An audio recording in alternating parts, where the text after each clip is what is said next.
homesteaders, gardeners, and cooks. My name is Jennifer. Welcome to Miles Away Farm, or welcome back. Today in the kitchen, we are experimenting.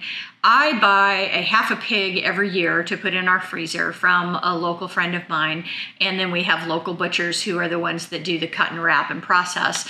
And unfortunately, even though those butchers are fantastic, neither one of them tend to be very creative when it comes to sausage making. And so the only offerings that I can get from my local butchers for the ground pork portion is always breakfast sausage or Italian sausage. And my husband doesn't really love breakfast sausage, and I honestly prefer bacon over sausage if that's a choice for breakfast. And then neither one of us particularly like Italian sausage because neither one of us particularly like fennel, and fennel is one of the main components that goes into an Italian sausage.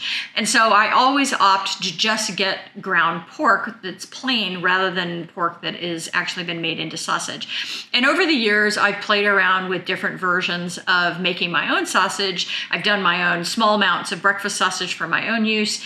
I have made andouille, I've made chorizo, I've made like a smoked pork sausage, and I've done a little bit of bratwurst. We really love bratwurst, but I don't love sausages that have to be in the casing. We have the equipment to do it. I did splurge a couple of years ago and got a very nice meat grinder and then a very nice stuffer as well. I have a KitchenAid attachment that I can use for stuffing sausage. It is incredibly tedious. When it comes to grinding anything more than a couple of pounds of meat or sausage stuffing, KitchenAid is really not your friend if you're doing any volume. And I tend to make sausage in 5-pound batches. And so I went ahead and bought a sausage stuffer. But sausage stuffing is fiddly. It's, using casings. I want a natural casing rather than a cellulose casing.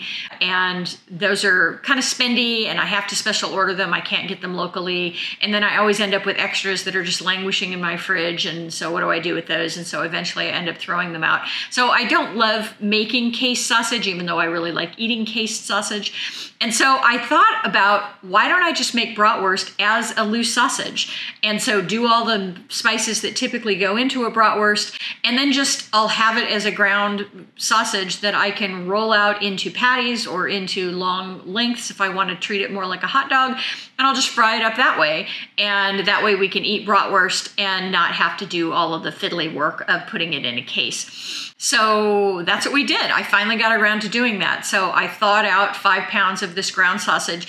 Normally, if you're making sausage from raw meat, you have chunks of meat and then you have what's called fat back, which is the fatty portion of the pig. And you usually do about 3 or 4 pounds of meat and then 1 pound of fat back, and you grind all that together with the spices on a coarse grind setting. And then you regrind everything together, adding additional things, and do a fine grind setting, keeping everything very, very cold. If you've ever done any kind of sausage making, I can't emphasize this enough. Keeping everything super cold is critical, because what happens as you mix that sausage is the proteins start to release and it will bind together and it will hold the fat and any liquids that you add to it into that binding, and it becomes kind of a homogeneous mass, and that's part of what keeps together when you cook it. If you have your temperatures too warm, it does what's called smearing, which is the fat in that sausage starts to melt. And instead of the proteins binding together and holding everything in, it just becomes this smeary, melty mess, and it doesn't bind together and emulsify. So you want things to be super, super cold. When I made this, the pork was actually still partially frozen in the center. And you'll see that I took the temperature of it a couple of different times just to make sure that it was staying really cold. You can do this where you have an extra bowl of ice underneath it in order to keep it super cold. And you can do it with a mixing machine, which is what I did here, or you can just hand mix it, or you can do a combination of both. And I did a little bit of both. But I think this is going to work. I think this is going to be a really good solution to me not wanting to fuss around with actual sausage casings, but get my fill of bratwurst with homemade mustard. I have a video on that too.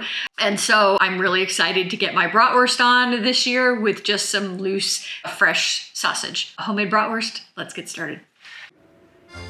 So here's my 5 pounds of pre-ground pork, and this is pretty fatty, so I didn't add anything else. This is my spices measured out, and I'll put the recipe that I used from Hank Shaw below, but his is for 4 pounds, and so I did do the math to figure out what it would be for 5 pounds instead of 4. And typical bratwurst spices are caraway, nutmeg, marjoram, garlic, and white or black pepper. And so most of those were in the Hank Shaw recipe. I did opt to skip the garlic in this. And then in general, you want your salt content in any sausage to be around 1.5%. I would say 1.25 to 1.5% of your total weight of meat. And then other ingredients going into this include dried milk powder, some heavy cream, and some egg white. And those are all going to help add a binding quality to this so that the cream that gets it mixed into this stays mixed and emulsifies. And I couldn't get all of this into one batch, and so I'm splitting it up into about half and half. So about 2.5 pounds of sausage, and then about half of each of the different components that are going into this. And I'm initially mixing this on my KitchenAid stand mixer. And again, this meat is partially frozen, so there's a chunk in the middle of each one of those that is still hard enough that I can't easily completely squish it with my hands. I knew it was going to melt as this mixed around. Given my old KitchenAid, this is a 1980s KitchenAid, so the gears are metal. A pretty good workout. I would not recommend this with a current KitchenAid that you have now because the gears are now made out of plastic. And so here's the first batch going into a bowl, and I knew I was going to have to do some hand mixing here as well. And so I just did half and half to get the initial stuff mixed in because I'm not that strong and the stuff is really, really cold and it's hard on your hand. Hank Shaw says that when you're finished mixing sausage, your hand should ache from the cold. Like that's how cold it should be. So here's round 2.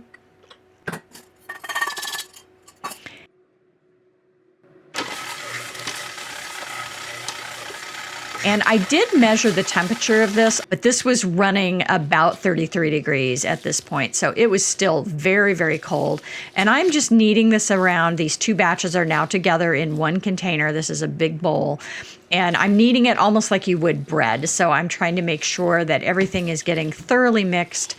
And it's going to heat up from the heat of my hands. And so I'm aware of that, which is why I started so very cold. And then occasionally I'm going to pick that up and flip the whole thing over because the stuff on the very bottom is probably not getting well mixed, and more mixing. And what I'm looking for here is for stuff to start to look like it's a cohesive mass as opposed to individual little bits of pork. And so I want it to look smooth and creamy, but not melty and smeary. This is something that just comes with time.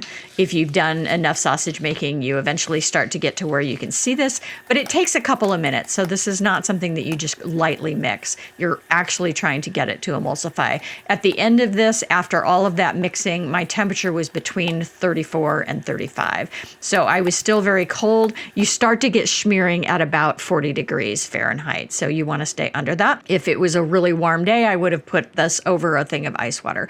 It's always a good idea to taste a little bit of your mix, especially for salt, to make sure that you've got enough salt in there. And so I fried up a little piece of this just for us to do a taste test, and it was delightful. So very tasty, very happy with how this came out.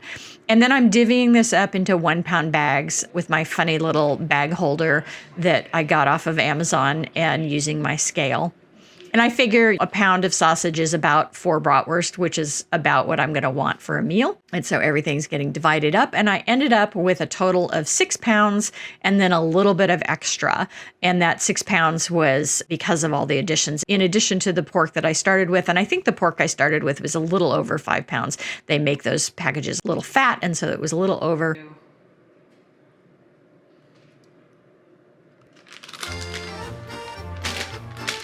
So here's our finished Sheboygan brats. And yes, I realized I spelled Sheboygan wrong.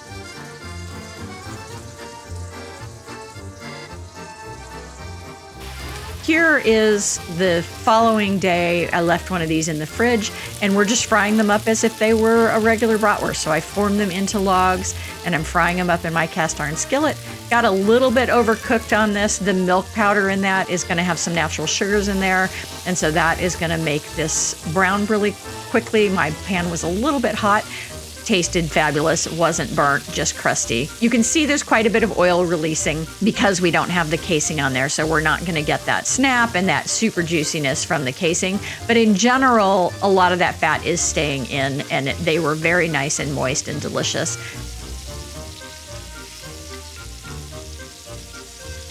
This little gremlin, who we are now the permanent owners of, was looking for a handout and hoping for a bite. Here's what it looks like on the other side when it was just ready to go onto the hot dog buns. And I'm using some onion jam, some homemade sauerkraut, and some homemade mustard on these bratwurst for dinner. And this was just delicious, you guys. I love this recipe.